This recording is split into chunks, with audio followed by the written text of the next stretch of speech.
talk. It's Purple Daily on Score North and ScoreNorth.com. Purple Daily, presented by Surly Brewing Company. And Judd Zulgad is fresh off of a trip to mandatory Vikings minicamp. Yeah. Mandatory for reporters, too, okay? You can't just drop in when you feel like it week one without having observed OTA's minicamp. You got to get your ass out. You got to get your reporting muscles in shape, too, for the season. All the great ones were there. Chris Long, Joe Schmidt, all the great ones. Wow, all of 5 Eyewitness News, except for Doogie. Was Doogie not there? Doogie wasn't there. Oh, He's man. busy with scoops. Credibility shot. Scoops. Shot. This is Purple Daily, a little bonus episode for you guys on this Tuesday, presented by our friends at Surly Brewing Company and at TCL TVs. No matter what you watch, TCL has award-winning TVs for any budget, any space, all with stunning picture quality. And TCL makes more than just TVs. They offer mobile products, audio devices, home appliances. TCL.com to learn more. So, okay, how many? We're going to go through Judd's minicamp observations here. How many do we have? Do we have 3? Do we have 20? No, we got about, I think we got about 5 or 6, okay. Some in depth and probably worthy of an in-depth discussion, and some just observations, like the fact that PJ Fleck was there for part of the practice today, watching the practice. Is that going to be an observation, or are you just throwing that out as an appetizer? Lots of stuff. There's lots of stuff to get to. That's an appetizer. That's just like a little side of nachos. Or what was PJ doing? Was he? He was watching intently. He was like on the practice field. Looked like he was almost coaching, but he wasn't. He wasn't trying to give instruction, but yeah, he was clearly involved in trying to see what the Vikings were doing on the offensive side of the football, which is not a bad thing considering he himself is a very important part of the Gophers' offensive game plan. Running the ball 70% of the time, running the ball more than Army, than every school except for Army, Navy, and the Air Force, I believe, percentage-wise last year. You know who knows? Sean Mannion might have, Sean Mannion. Kevin O'Connell might have a big. I do want to talk about Sean. Put some respect on the name. Sean's been in my thoughts because of what I saw, and this is a tease. I'll get to that. But Kevin O'Connell. I happen to drop Sean Mannion's name in random casual conversations too, just in my daily life. I just was watching him a lot. His love of throwing the football might translate to PJ Fleck. You never know. So we're going to go through Judd's minicamp observations here. Are we starting at 5 or are we starting at 1? How do you want to count these? I think we're going to start at 1. I think we're going to get to the main course first and then just continue to go down from there. But let's start at 1. Let's start with the most intriguing thing. Okay. Maestro? Oh, you want me to do it? So Declan's in his home studio. We're at home, so Declan's in an echo chamber home studio right now. Oh, I thought Phil could do it. Does this look like Score North behind me? Here, no. I do have your music. Okay, here we go. All right, you ready? These are. By the way, if you are hanging out with us on the Purple Daily YouTube channel, where we are doing a live episode right now, please click the subscribe button and the like button so we can spread the word about this awesome community of Vikings fans. You guys are helping us build here. Thank you very much. Is that good? See? How's the volume on that? That wasn't we good? tough. Dex, fantastic. Volume okay here? Just a smudge down. Bring it down a little bit. Just a little bit. What if I bring it up? Drown us out. Dude, I'm not gonna. It's go time. Okay, it's National Football League time. All right, we good here? Are we good? Yes, okay. Perfect. All right, Observation number 1, post practice. The Vikings now have a coach who was with the Packers and is actually, I think, pretty tight with Zadarius Smith. His name is Mike Smith. He is listed as the outside linebackers coach and pass rush specialist coach. And he was talking about, he was very open, very interesting responses. And he was talking about the plan for Zadarius Smith, but also probably just, or more importantly, Danielle Hunter, who now officially on the roster is listed as an OLB. He's an OLB, no longer a DE, outside linebacker. And Danielle Hunter, according to Mike Smith, and this is to be applauded. Vikings fans are going to love this. But I thought it was intriguing. Mike Smith talked about the fact that, first of all, Danielle has taken to this defense, 3-4 base defense, really well. Second of all, that the Vikings are going to look for and exploit matchups for Zadarius and Danielle. But most importantly, what does that mean? That means that Danielle Hunter is going to be moving around. And the one thing that they would really like, and I think that they will get, is to get Danielle Hunter lined up against guards at times. Because, tackles are athletes. Inject this into my veins. Tackles are athletes. You can push those idiot guards. You can just push them right over. Exactly. Yeah. Exactly. So I think that Mike Smith's point was, what you've been seeing happen to your guards here for the last X amount of years, there's no reason why Danielle Hunter can't do that to opposing guards. And so I don't know, but I mean, if that is the truth, I find that to be an extremely interesting, intriguing potential use of a guy who, keywords, if he's healthy, is a Pro Bowl defensive end going against some good right tackles. Imagine if you get him matched up against guards, centers at times. I don't know. But the other thing, too, and the last part of this that really intrigues me is this is where Kevin O'Connell's thoughts on offense translate to defense too, because just like with Jefferson and in trying to deduct pre-snap how to get the best matchups for Justin, Danielle Hunter, if you shift him around, you're going to do the same thing. You're going to cause the opposing offense confusion, and you're going to find at times that you can put good old 99 in favorable matchups. The point being, this has a lot of potential. So just to recap here. So Zadarius Smith and Danielle Hunter are both listed as OLBs. Yes. That's what you're saying? And I believe Danielle, when we started, if I'm not mistaken, when we started OTAs, he was still a defensive end. Zadarius Smith has been an OLB the whole time, but they've now taken all of those guys that were defensive ends, and we are now considering them 3-4 outside linebackers. Is there like a ceremony that you have when you finally get to take your hand out of the grass? You've graduated from having your hand in the grass to being in a 2-point OLB stance. You know what? Dated June 1st of 2022, okay? I don't know if I can get That was the christening of the OLB? Enough. No, that's Danielle Hunter.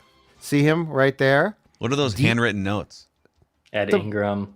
What did that say, Ed Ingram? No Wyatt Davis. Yeah, there's an Ingram. Good eyes, Declan. My God. You don't even have your glasses on. No, I don't. I can't even read my last one. But anyway, Danielle Hunter is listed as a defensive end on this sheet. Now, this is scribbling in code. This is Miyagi-Do, the Cobra Kai. This is what this is. Let's fast forward to June 6th, which is today, I believe. Danielle Hunter, OLB. So, Phil, to your point, it's happened. I love this. It's happened. It's taken place. This is the best way to sort of play the chess game. So, and they're going to run a 3-4 base, but they're not just going to be stuck in 3-4. So, from what you can tell so far, who's the Vikings front seven right now? Who's got their hand in the dirt? Funny. So we got Zadarius Smith and Danielle Hunter who are OLBs, but then you got so are your linebackers officially Danielle Hunter, Zadarius Smith, Eric Kendricks, Jordan Hicks? Yes. Yes. And then you've got Dalvin Tomlinson, Harrison Phillips. Yep. DJ Wanham? Let's see here. I wrote this down today. I have Tomlinson. I have Phillips. And yes, so I think what they're going to do too is mix guys in there. Now, here's the follow-up to that point, though, and this is what's also intriguing. According to Mike Smith, and this guy actually got raves in these same camps last year. Third-round pick Patrick Jones II, formerly a DE, now an OLB. Mike Smith said that this guy has the quickest get off of anyone. So do not be surprised if Patrick Jones II, a third round pick in 21 out of Pittsburgh, figures in as well. And I was told during the OTAs and minicamp last year that there were some Vikings officials who loved him. And then he played some, but I mean, again, that draft class was so lost in the shuffle who knows? Of all the acrimony that I can't really tell you. But the point is, I think that there's real potential here now for Patrick Jones II to also have a role here. Love it. Ray Reef chimes in on the Purple Daily YouTube channel, rooting for the guy who negotiated himself a $250 sign-on bonus. Did you guys see that story? No. Yes. Was that one of the Vikings undrafted free agents? Or was yes, that? It was, let's see here, Therese Stevenson. Is that what this is? The Vikings are like, we'll give you $100. And he's Tulsa. like, make it $250, and I'm in. I gotta go. I'm in for off-season workouts. I gotta go to Red Lobster. Throw in a gift card to Olive Throw in Garden. those Cheddar Bay biscuits, and I'm all in. All right, so that's a really interesting first observation. Just the way that they're using Danielle Hunter as an OLB officially chess piece. I'll throw one thing in before we get to the other observations here too. Of course. I think it's kind of funny, all the discussions going back to, okay, Mike Zimmer gets fired. Danielle Hunter, for the second straight offseason, there's some contract issues they have to work through. And then the third thing was, is he even really going to want to play a 3-4 defense, right? Like, he's a 4-3 guy. He's used to being a hand-in-the-dirt edge rusher in a 4-3 defense. Is he even going to be open-minded to playing in a 3-4? And it sounds like, and again, this is the Vikings coaching staff they're going to pump his tires, but I think even in some of the clips you see from him just on Viking social media, and I'm sure you've observed at practice, he just looks like a different guy. It looks like Zadarius Smith's personality is kind of rubbing off on him, and he's having fun. And the fact that he's open-minded to this and having fun, super huge bonus, I guess, for the Vikings. Absolutely. And so, so this is going to, though, be the first time that we have, I think, consistently seen guys like Hunter move around as well. And this is going to, if this works as planned, I will say this. There's going to be one big question, and it's too late now. But I think if this works as planned, the big question in retrospect will be this. What if they had done this with Anthony Barr? Yeah, it's 4 years ago. Like, it's too late now. But, this was what we always sort of said. What if you played a 3-4 base and allowed him to rush and move? That's the one thing that I could never get. The 2019 playoff win against the Saints, which is, I believe, the last great job that Mike did coaching. When they moved Hunter and Griffin inside, it was genius, because now you've got these two guys that are just fantastic lined up against the center and guards. And again, guards now are good, but they ain't tackles athletically, right? And that was so exploited and so smart that I think we all said, right, yeah, that's what you got to do, right? Move guys around. This has the opportunity, I think, to create matchup nightmares for opposing offenses. Yes, and matchup nightmares on the road. Places like Miami in October, for instance. That reminds me. Yep. Purple Daily is feeling generous here during the month of June. And so we're giving away a trip for two to see Minnesota in Miami week 6. We'll cover the tickets. We'll cover the travel cost. All you have to do is just bring yourself and a friend. Bring some face paint or whatever. All you have to do to enter is open the Score North app. Download it if you don't have it already. Open it up. Register and enter through listener rewards. And at the end of the month, we'll draw. Somebody will win. There it is. Declan showing it on the screen here for the YouTube audience. The Purple Daily Getaway to Miami, middle of October. Great time to throw on some linen pants and put on some purple face paint. So check it out. Score North app. Also, a shout out to our friends at Livia, where Judd has kept the weight off for months and months now. If you want to look like Bradley Cooper, as Judd has morphed into, people are saying you look like a young version of Kirk's dad, or like an older version of Kirk himself. I'm going to show you something, okay? So I found this on Saturday, tweeted it out, and I got like 18 notes back saying, you look just like Kirk. This is me at 18. Look at you. This is me at 18. And then I just saw a note that said, now I look like Kirk's dad. So that might be why Kirk and I, look at that. Busch Stadium right there, folks. Okay. Wow, Busch this is Stadium. in St. Louis.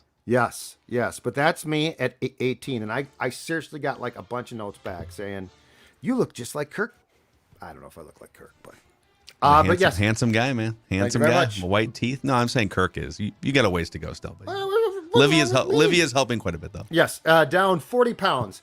And here's the most important thing, keeping it off. And look, the thing about this is we've all lost weight, right? But the most important thing then is can you maintain the weight loss? And that has been what I'm doing, and I want to share this plan with you now. Their new Simple Start plan, only $59. You get one-on-one personalized and guided support online or in person from the Livea team of experts. How do you do it? 855-GO-LIVEA, Livea, LIVEA.com. And I'm telling you right now, if I can drop 40 pounds and keep the weight off, guess what? So can you. So check them out today. Livea.com, Livea, Livea Weight Control Centers. It is your ticket to looking good, feeling good, and getting all those clothes that don't fit right now to fit within a few months. Easy as can be. All right. Observation from mandatory minicamp number 2. All right, let's talk about quarterbacks. Kirk's the starter here, so that's that.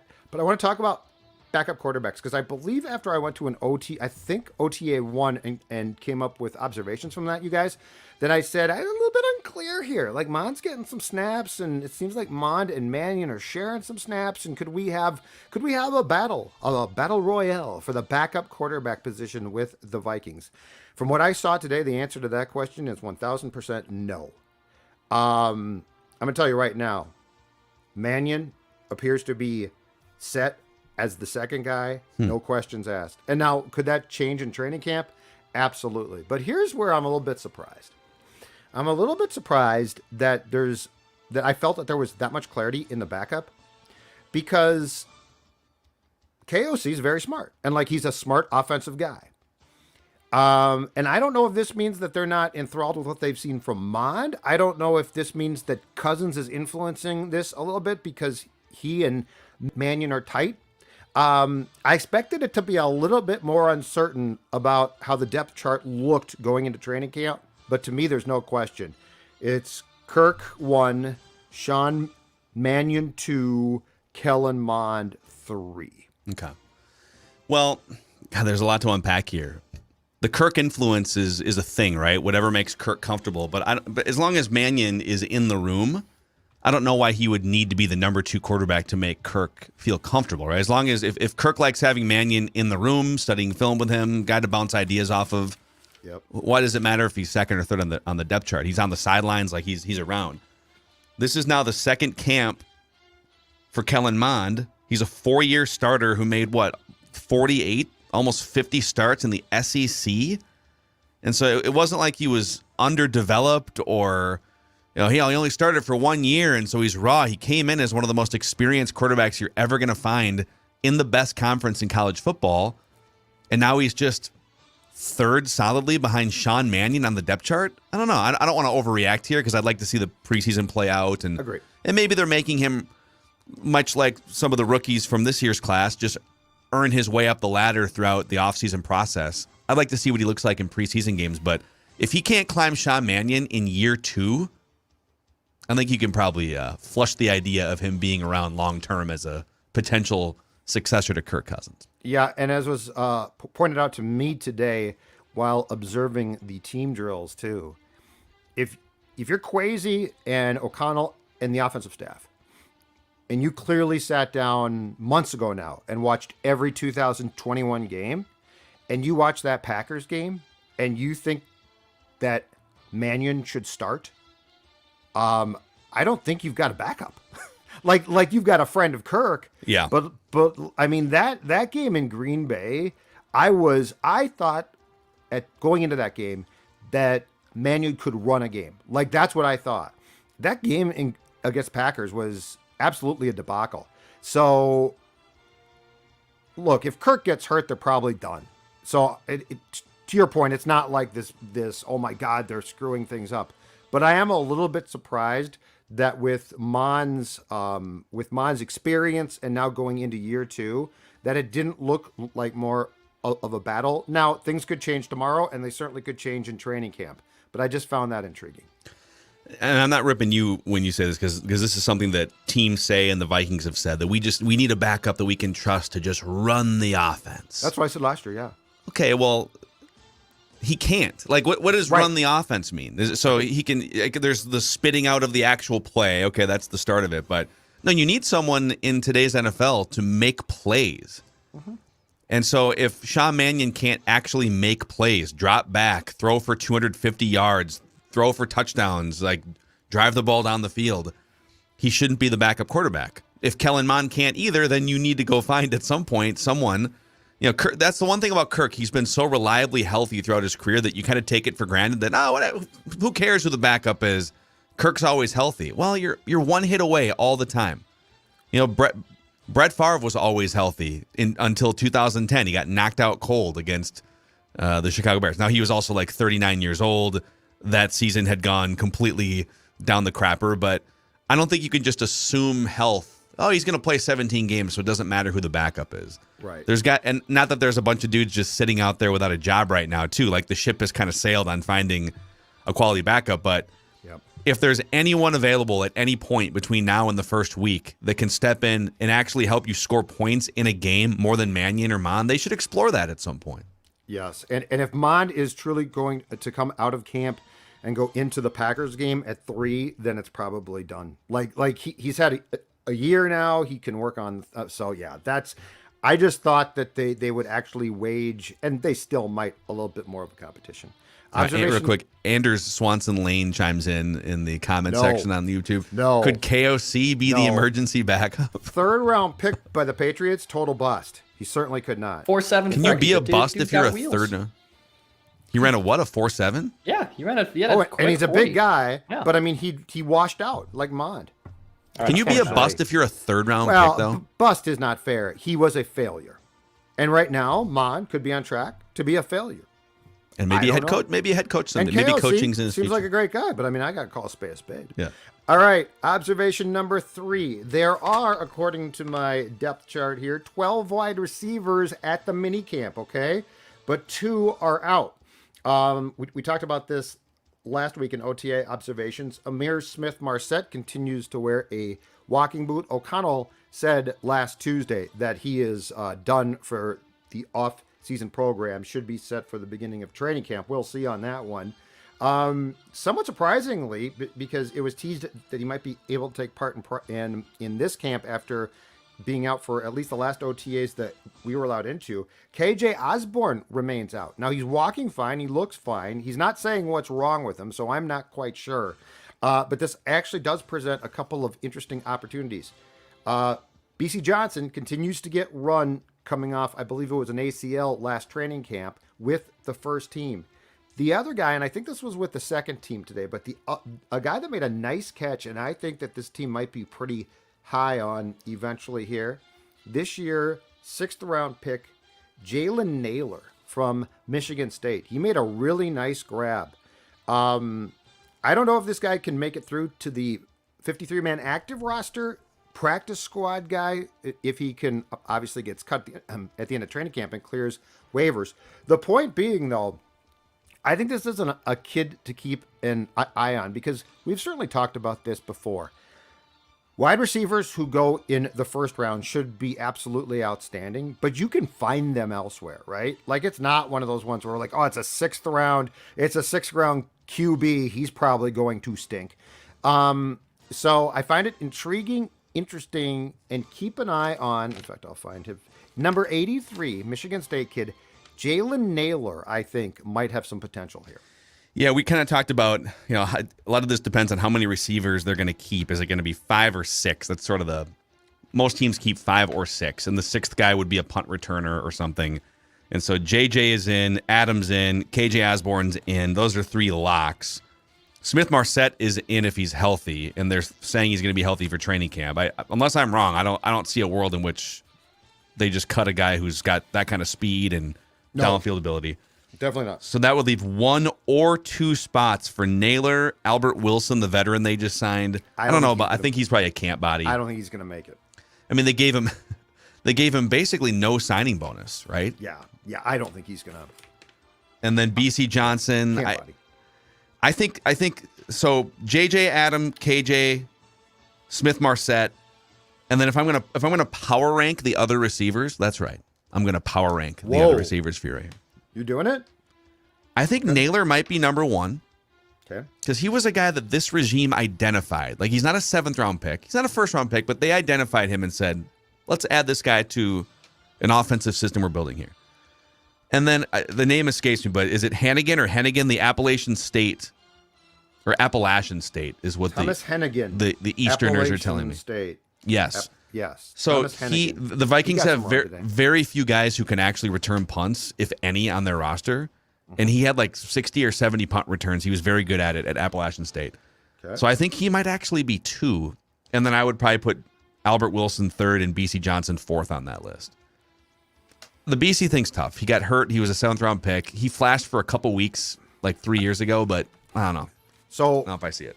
I don't disagree with your rankings, but I will say this. If Kirk has the influence that Kirk might have, I do think BC's a guy he really likes.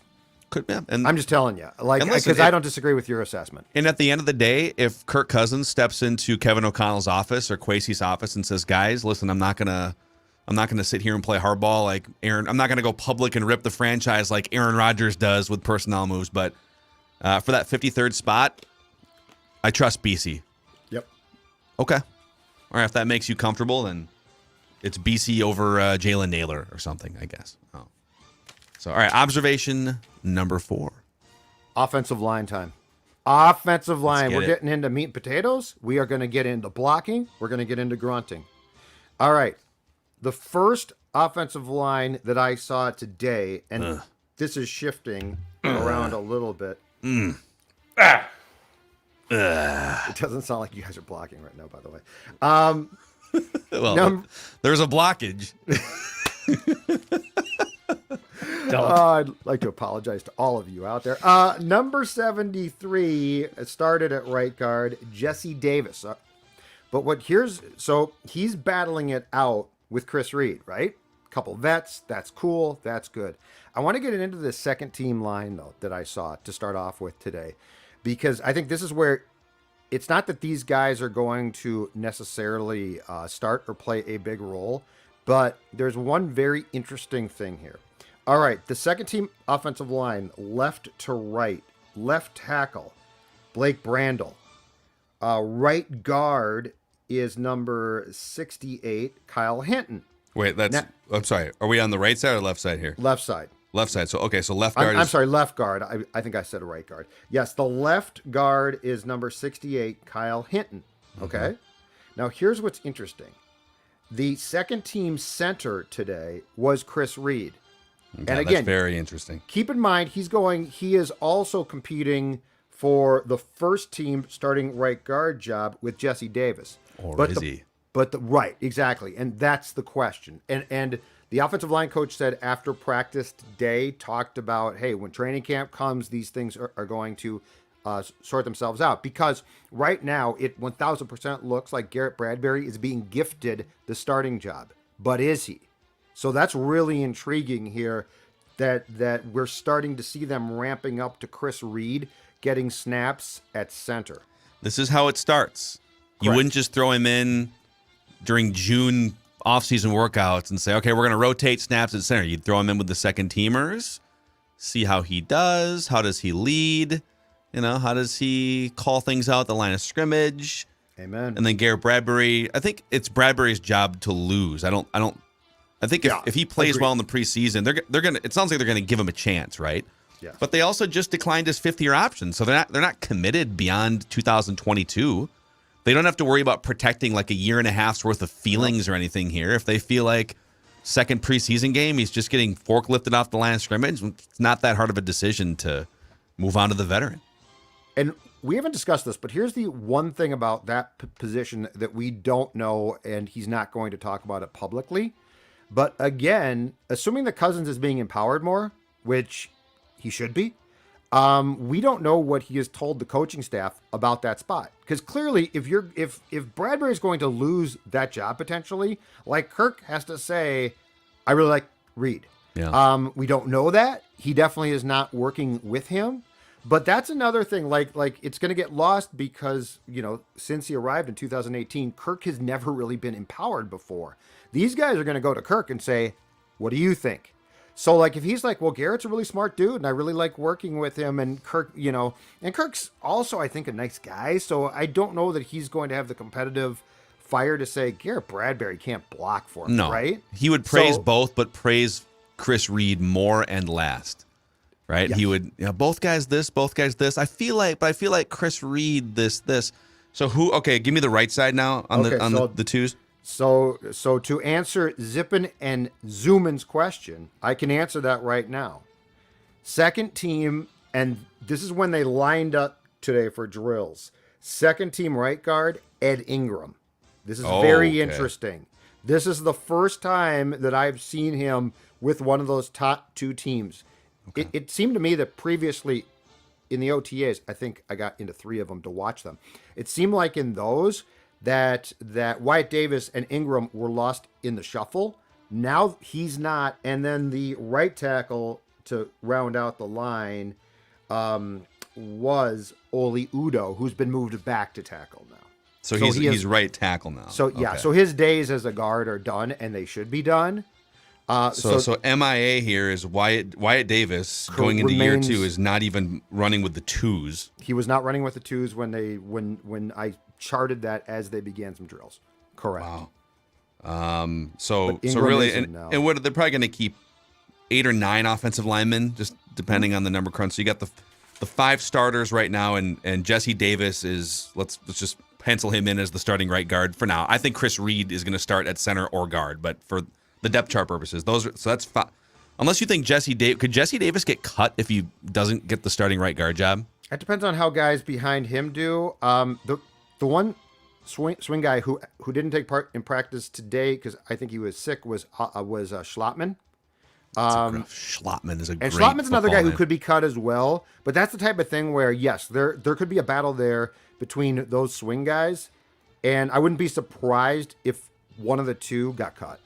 And Jesse Davis, he was actually graded by PFF as one of the worst tackles in the NFL last year on that horrible Miami Dolphins offensive line, but he does have extensive experience at tackle and guard. So, do you value experience or do you just want good players? And he's probably straddling the line there. But let's say it's those 5 starters plus Chris Reed is 6, Ed Ingram is 7. You're going to keep at least 8, so it's probably between Brandel and Oli Udoh as a tackle, like a backup tackle. Swing tackle. And then the 9th spot goes to Hinton, Wyatt Davis, or Schlottman. Mm-hmm. So 2 or 3 of those guys I just mentioned are going to get cut. Right. So Wyatt Davis might get cut. Yes, he could be cut. Absolutely. My God. I don't think that entire draft class is going to get a fair shake now. I think that draft class is going to have a few guys who get cut. That's fascinating. I know, and I don't know. Like, there's a backstory there that I would love to know. But yeah, so basically, he went from a guy that I think a lot of us, including people in the building, probably assumed might start at right guard as a rookie, to really, I think, being a major question mark if he even makes the roster. And I mean, he could be a practice squad guy too. Like, if he gets cut, he's probably not getting picked up. That's a good point, because what has he shown? Unless there's another team that loved him in the draft and saw him as a first-round talent or something and is desperate for offensive line help. But, if Wyatt Davis does get cut, he'll have more time, Declan, to go watch racing up in Brainerd. Some free time on his hands. Yeah, Brainerd International Raceway. It's coming up June 17th and 18th.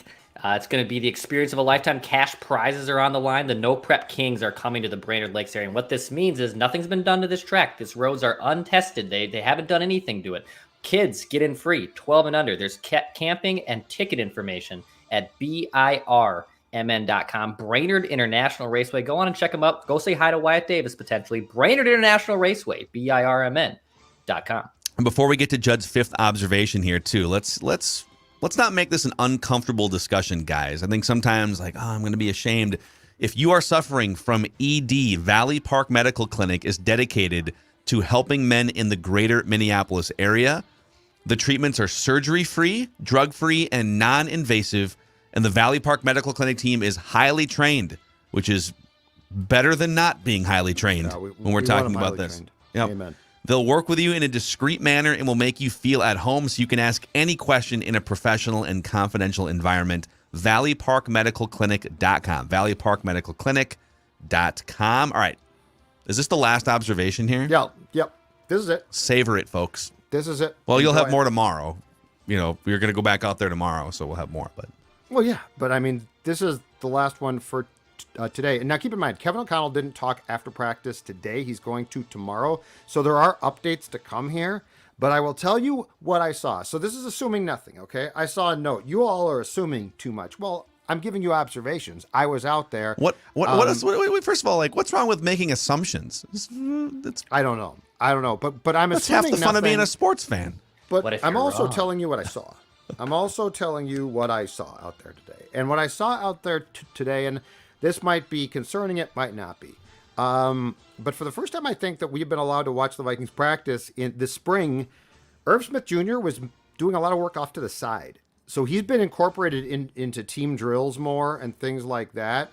And today it felt like, and look, again, he might just be trying to strengthen that knee. I don't know. But it felt like today he was doing more work off to the side, which of course allowed for my guy to participate a bit more. That's right, one Johnny Munt, because you got to keep Maybe an Johnny eye Munt has just completely Johnny Munt. blown Irv What Smith if away already. What if Johnny Munt's just like turned into a Russ Francis, Kellen Winslow Sr., unbelievable. But anyway, yeah. So Irv Smith, and look, I mean, he's coming off a knee procedure that brought his 2021 season to an end. So I wouldn't dismiss it. But anyway, Irv Smith was doing a little bit more work off to the side today. But yes, I will be back with more mini camp observations off of day 2, which will be the final day, because keep in mind, they're going to do a bonding thing on day 3. So they're not going to be on the field. So only one practice left before we get to training camp in late July. Yeah, amazing. I'm more interested in the bonding thing still. I want to know, what are we doing? Are we going to bowl? Are we going to go to Top Golf? Are we going to? I've heard Lake Minnetonka is a potential option, That sounds dangerous. but boating sounds like a horrible idea. No, you didn't really hear that.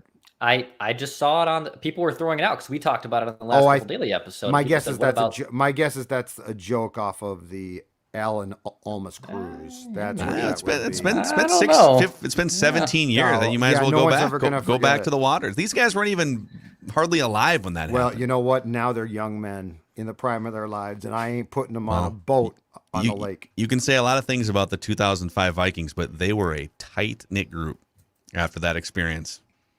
A very tight-knit group.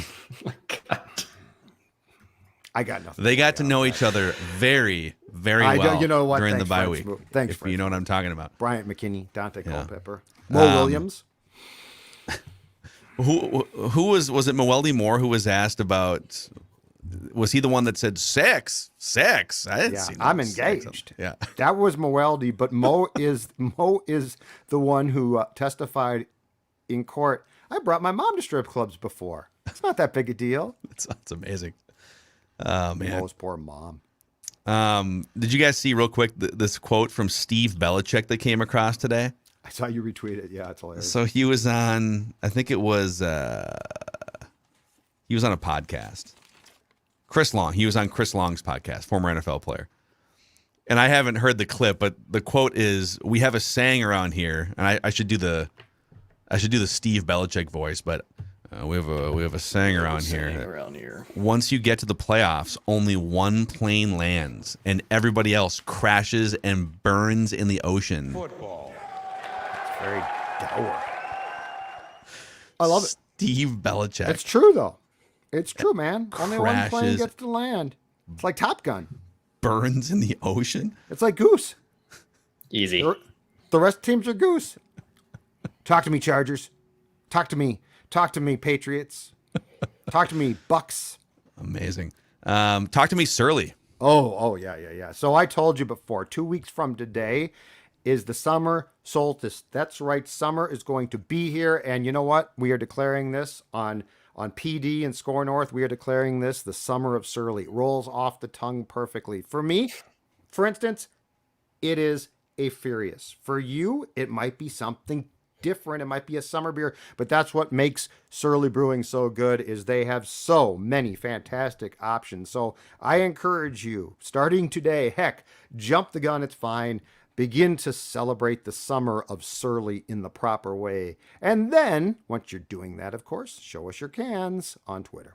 Awesome. Football. Those are Judd's mandatory minicamp observations. You'll have more. So we'll do a write that down session tomorrow on Purple Daily, and or write that down plus accountability session. And then I think Thursday's show will be the final camp observations until the real camp in about 6 or 7 weeks from now. So. Yeah, late July at some point. We are yet to see a date, though. I'm very curious what the date is going to be. I think the league's going to try and start all the training camps again, like they did last year, on the same day, which is probably be the last Saturday in July. I love it. Today on ESPN, they were breaking into their little morning shows with live coverage of Tom Brady out at Bucks mandatory minicamp. Saw that.